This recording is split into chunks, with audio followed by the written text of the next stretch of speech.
Hello students, welcome to my YouTube channel primary tuition classes. मेरा नाम है पुष्पा यादव। आज मैं आप लोगों को class 7 blossom English chapter 2 the riddle इसका एक्टिविटी 8, 9 और 10 बताने वाली हूँ। ठीक है, इसके पहले मैंने एक्टिविटी 1 से लेकर एक्टिविटी 7 तक पूरा सॉल्व कर दिया है। आप हमारे चैनल के प्लेलिस्ट में जाकर देख सकते हैं। ठीक है, तो चलिए स्टार्ट करते हैं हम लोग आज एक्टिविटी 8। तो एक्टिविटी 8 में क्या बोला गया है, देखिए। एक्टिविटी 8 में बोला गया है identify the words from the text which are the synonyms of the following words. यहाँ पे कुछ वर्ड्स दिए गए हैं जिनको हम लोगों को आइडेंटिफाई करना है और इसी का मतलब समानार्थी शब्द जो इस बुक में है, इस टेक्स्ट में है, उसको इसमें से ढूंढ के लिखना है। तो पहला है हमारा कन्फ्यूज्ड। ठीक है, कन्फ्यूज्ड का इस बुक में हम लोगों ने पढ़ा ही है।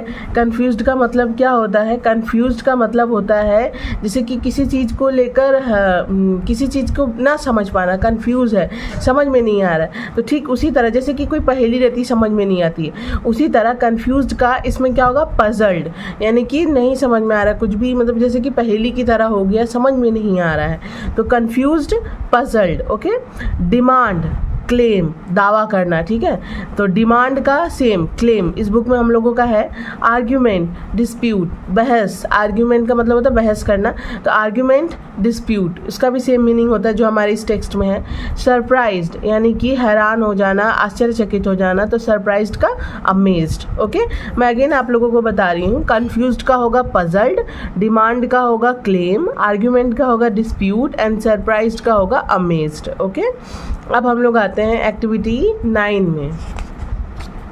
एक्टिविटी 9 में देखिए, complete the following sentences with the proper degree of adjectives. हम लोगों ने ग्रामर में डिग्री चेंजेस को पढ़ा ही होगा, सुपरलेटिव, कॉम्परेटिव, क्या बोलते हैं उसको, देखिए यहाँ पे है, मैं भूल जा रही हूँ, पॉजिटिव, कॉम्परेटिव एंड सुपरलेटिव। ठीक है, पॉजिटिव, कॉम्परेटिव एंड सुपरलेटिव। तो पॉजिटिव डिग्री जैसे कि क्लेवर है, और कॉम्परेटिव यानी कि किसी से कंपेयर किया जा रहा है तो क्लेवरर हो गया, एंड सुपरलेटिव जो कि बेस्ट है जिसको बोलते हैं तो वो क्लेवरेस्ट हो गया। तो इसको हम लोग को किस तरह से समझेंगे कि यहाँ पे कॉम्परेटिव होगा और यहाँ पे पॉजिटिव होगा और यहाँ पे सुपरलेटिव होगा। मैं बताती हूँ आप लोगों को। जैसे कि यहाँ पर Sheela has the dash long hair in the class, मतलब शीला के जो हेयर हैं वो उसके क्लास में, देखिए Sheela has the dash hair in the class, long यहाँ पे द है, दैट मीन्स उसके जो हेयर है वो सबसे लंबे हैं। तो शीला हैज़ द लॉन्गेस्ट होगा। यहाँ पर किसी से कंपेयर नहीं किया जा रहा, देन रहने पर कंपेयर होता है तो कंपेयर नहीं किया जा रहा है। ठीक है, और एज रहने पर जो वर्ड है वही होता है। ठीक है, लेकिन यहाँ पे देखिए Sheela has the dash hair in the class, long है, तो इसका कौन सा फॉर्म होगा? सुपरलेटिव फॉर्म होगा। तो Sheela has the longest hair in the class, Sheela के जो हेयर है वो क्लास में सबसे ज़्यादा लंबे हैं, सबसे लंबे हैं। तो Sheela has the longest hair in the class. Mister Ghoshal is dash than mister Patnaik, busy है, देन है, देखिए देन यानी कंपेयर किया जा रहा है, तो बिजी का कौन सा फॉर्म होगा? कंपेरेटिव फॉर्म होगा जिसमें बिजी का बिजियर होता है। तो mister Ghoshal is busier than mister Patnaik. Busier का स्पेलिंग BUSIER। ठीक है, we should be dash in our speech, यहाँ पे देखिए केयरफुल है, तो केयरफुल हमारा पॉजिटिव डिग्री में है, इसका हमारा क्या होता है, क्या बोलते हैं उसको, कंपेरेटिव में क्या होता है? मोर केयरफुल, और हमारा सुपरलेटिव में क्या होता है? Most careful. ओके, तो यहाँ पे है we should be more careful in our speech, हमें हमारे स्पीच में ज़्यादा सतर्क रहने की आवश्यकता है। यहाँ पे we should be more careful, यहाँ पर हमारा कंपेरेटिव फॉर्म में आ रहा था, ये हो जाएगा more careful. We should be more careful in our speech. Okay, Shahnawaz is as, देखिए एज है तो जो वर्ड है उसका प्रॉपर पॉजिटिव डिग्री ही होगा। तो शहनवाज इज एज, यहाँ पे थिन है ना, तो एज है तो थिन एज प्राले। ठीक है, Shahnawaz is as thin as प्राले। ओके, प्रलय नॉट प्राले, मेरा प्रोनाउंसिएशन मैं इसको गलत पढ़ रही थी, प्रलय। Okay, Shahnawaz is as thin as प्रलय। ओके, अच्छा, the owl is considered as the dash of all, देखिए the owl is considered as the जब भी हो गया ये हमारा सुपरलेटिव फॉर्म में हुआ, तो the owl is considered as the wise है तो इसका कंपेरेटिव क्या होता है वाइजर, एंड इसका सुपरलेटिव क्या होगा वाइजेस्ट।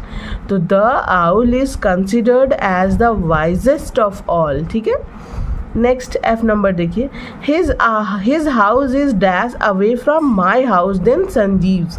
यहाँ पे हाउस को कंपेयर किया जा रहा है कि किसका घर कितना दूर है, तो his house is farther away from my house than Sanjeev.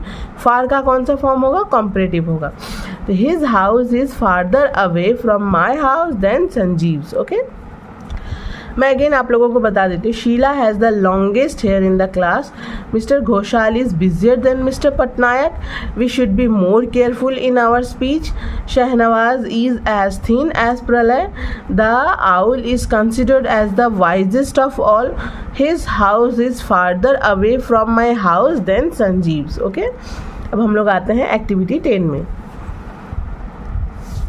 देखिए एक्टिविटी 10 में बोला गया है fill in the blanks with either present continuous tense और past continuous tense, यानी कि या तो वर्तमान यानी कि present continuous tense में जो present में चल रहा हो या फिर जो past में चल रहा था। ठीक है, तो यहाँ पे हम लोग कैसे करेंगे, जब भी present का रहता है तो is लगता है और जो हमारा verb रहता है उसमें ing लग जाता है, और जब भी past continuous tense रहता है तो उसमें was लगता है, जो हमारा verb रहता है उसमें ing लगता है।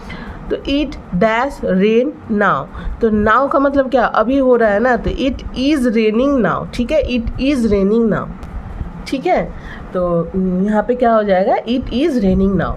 जैसे कि मैंने अभी बताया, जब भी हमारा प्रेजेंट कंटिन्यूअस टेंस रहता है तो प्रेजेंट कंटिन्यूअस में इज़ एम आर के साथ वर्ब में ing लगता है, और पास्ट कंटिन्यूअस में वॉज और वेयर के साथ वर्ब में ing लगता है। ओके, तो जैसे कि ये सेंटेंस हमारा प्रेजेंट में हो रहा है, it dash rain now, rain है तो ये नाउ का मतलब क्या अभी हो रहा है, तो इट इज़ रेनिंग नाउ क्या हो जाएगा इट इज़ रेनिंग नाउ। ठीक है, doctor Manmohan Singh dash visit Kolkata today, today का मतलब आज ही हो रहा है। ठीक है, तो यहाँ भी सेम इज़ के साथ क्या लग जाएगा वर्ब में ing।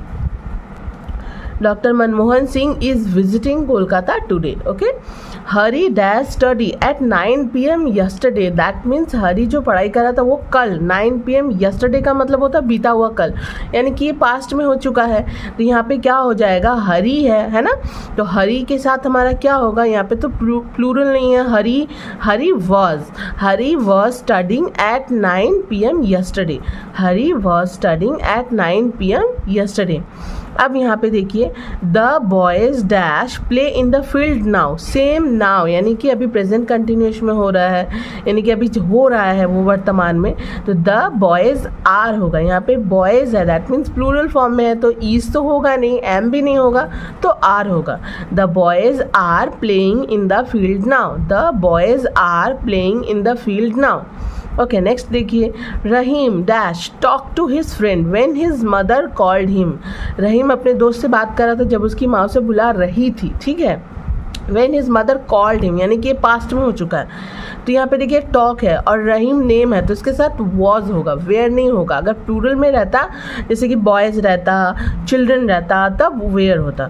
तो Rahim was talking to his friend when his mother called him, talk का क्या हो जाएगा टॉकिंग ing लग जाएगा, और यहाँ पे जबकि ये पास्ट फॉर्म में है तो वॉज होगा, तो Rahim was talking to his friend when his mother called him. Okay, तो पहला होगा हमारा इट इज़ रेनिंग नाउ, दूसरा doctor Manmohan Singh is visiting Kolkata today, तीसरा Hari was studying at 9 PM yesterday, और चौथा the boys are playing in the field now, पांचवा Rahim was talking to his friend when his mother called him. Okay, इसी के साथ हमारा activity 8, 9, 10 complete होता है। मैं 11 और 12 सेपरेट वीडियो बनाकर आप लोगों को मतलब अपलोड कर दूँगी। ओके, ठीक है, तो मिलते हैं नेक्स्ट वीडियो में, बाय।